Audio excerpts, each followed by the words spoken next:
देखिए, नाड़ी शोथ या फिर न्यूराइटिस के बारे में चर्चा करें। किसी एक प्रधान या उसकी सहवर्ती कई स्नायुओं में जब प्रदाह पैदा हो जाता है तब उसे स्नायु प्रदाह कहते हैं। इसमें दर्द, चक्कर और चिलक आदि विकार हो जाते हैं। हाथ पैर आदि प्रांत भागों तक जाने वाली बात तंत्रिकाएं जो संज्ञावय या फिर चेष्टावय, ऐच्छिक तथा अनैच्छिक सूत्रों से मिलने से बनी है।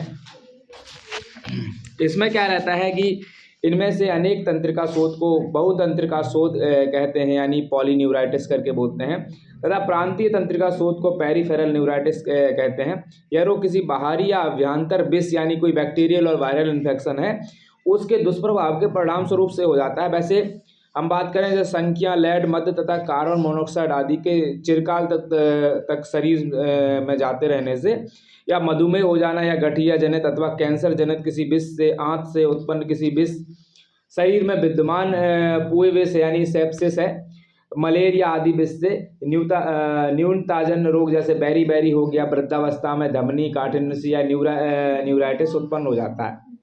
वैसे यह रोग सभी अवस्था में हुआ करता है, परंतु 20 से लेकर 40 वर्ष की अवस्था में यह सर्वाधिक रूप से पाया जाता है। इस रोग में सबसे पहले हाथ पैर आदि भागों में सुस्ती यानी नमनेस, चिमचिमाहट, झंझनाहट अथवा स्पर्श मात्र से कष्ट आदि लक्षण प्रकट होते हैं। हाथ पैर, जांघ, बाहु आदि में वेदना के लक्षण प्रकट हो जाते हैं। रात्रि में विश्राम करते समय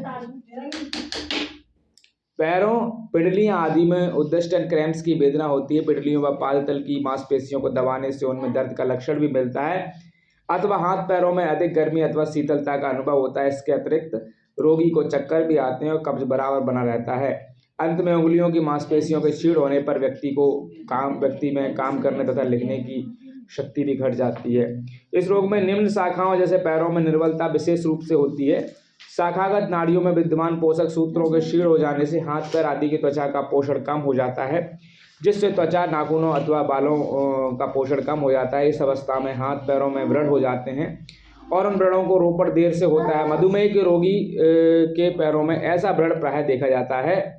पैरों की उंगलियां, कान आदि अवयव या तो अधिक लाल और गर्म लगते हैं अथवा अधिक ठंडे लगते हैं। बैसोमीटर सूत्रों से में शीघ्रता हो जाने पर ऐसा होता है। रोग उत्पन्न होने के कारणों और स्थानिक लक्षणों से इसकी पहचान सरलता से की जाती है। वैसे यह रोग साधारण होता है और प्राणों को कोई खतरा नहीं होता है, पर रोगी को तकलीफ बहुत होती है और कभी कभी शोथ वाले स्थान पर फालिज भी मार जाता है। रोगी को मूल कारणों को दूर करना चाहिए, जैसे कि मधुमेह हो तो उसको उसकी उचित चिकित्सा देनी चाहिए। नाड़ी संस्थान की निर्बलता दूर करके उसे सबल बनाना चाहिए।